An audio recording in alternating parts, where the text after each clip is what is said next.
Well, Linda, we had a pretty good week up until about mid-morning today, and the markets had turned things technically stronger. We've seen it before where we would get a rally and then it would fail, and so most of the market's thinking we're in a sideways trading range, and we traded up into that range, high end of that range in corn in particular, mainly on this China story, which continues. Midday, we had a rating firm out of Europe, I believe, lowered the rating for Spain, and that instantly just had selling come in just about anything that had any gains in it.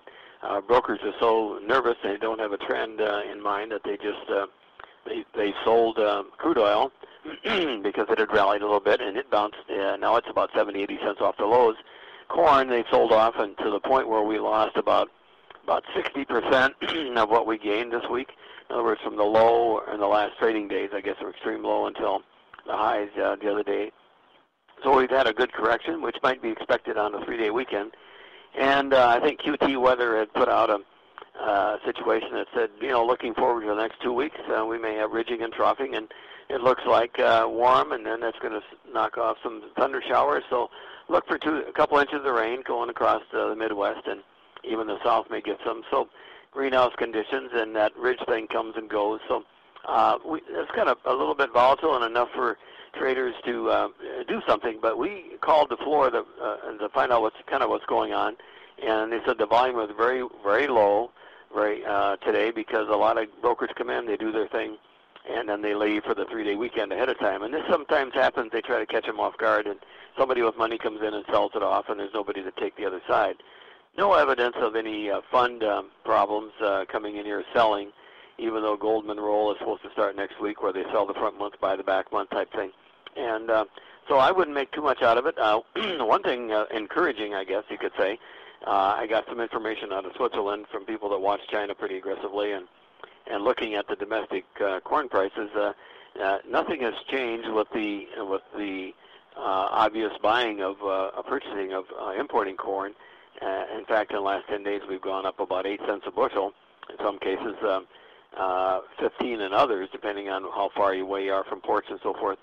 So we start to see some of this corn that was purchased a while back start to land, so we'll see if that affects anything. But I think as long as China doesn't see the reduction in their internal prices, they may continue to buy. So I wouldn't put too much stock into this today.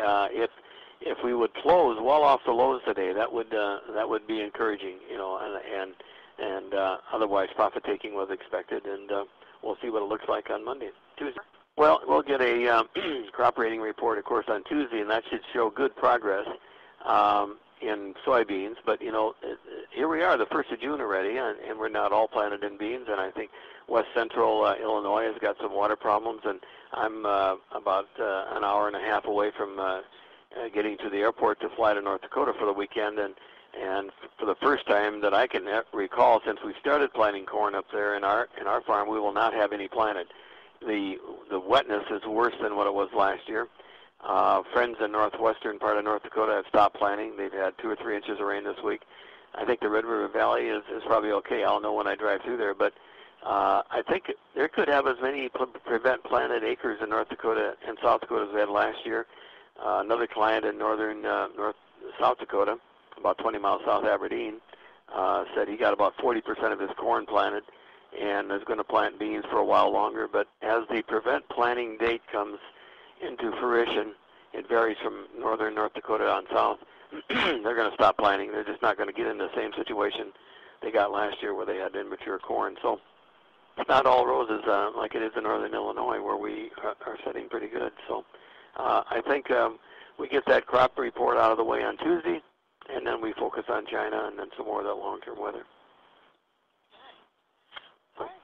Not a lot to gain out of this is that markets go up and go down, but I think with what is going on worldwide, there's just a lot of knee-jerk reactions by traders who don't have a focus. And I've written about this somewhat, that they're spreading one against another. They want to buy corn, sell wheat, and some days it works, some days it doesn't. And these guys are getting their heads handed to them, I think, trying to develop an arbitrage scheme to make a few cents, and trying to make 2 cents and lose 3. So I think the best bet is to stay out of that and still focus on our production. And I think we reduced some risk this week, and we'll look at it further.